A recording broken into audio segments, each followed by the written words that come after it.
तो देखिए हम ना रेडी हो गए, फटाफट आ गए हैं पुलिया पे। क्योंकि बाढ़ आती है ना नदी में तो सिर्फ 1-1.5 घंटा रहती है, उसके बाद ज़्यादातर नहीं रहती है, सारा पानी खलासी हो जाती है। चलिए बाइक कैमरा करके चारों साइड का लोकेशन दिखा दे। अभी का टाइम का, शाम के टाइम का मज़ा ही कुछ और है। पुलिया पे बहुत अच्छा लगती रहती है, ठंडी ठंडी हवा चलती रहती है।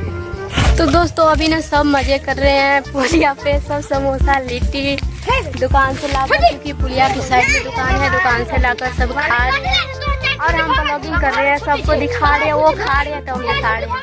ये देखो बाइक, ओए देखो इनको देखो।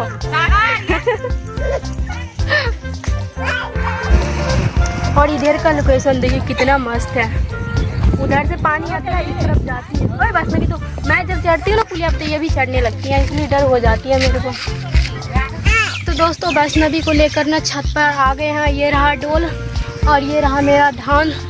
और शाम हो गई, अंधेरा होने वाली है और कोई नहीं है मेरा हेल्प करने वाली जो मेरा हेल्प करेगा। वैष्णवी को लेकर छत पे आ गए हैं और वैष्णवी को अभी ना 3 समोसा ला दिए हैं दुकान से, पुलिया तरफ से आए हैं। 3 समोसा दे दिए। अब ये इनको ने 1 समोसा दे दिया, खा लिया, दूसरी 2 बची है। और सारे ना हमें डोल में, यानी डोल में ले लेकर नीचे उतरना पड़ेगा। और ये रहा सीढ़ी, देख सकते हो, इस सीढ़ी से आए हैं हम ऊपर और आंगन में कुछ बिछाना पड़ेगा। उसके बाद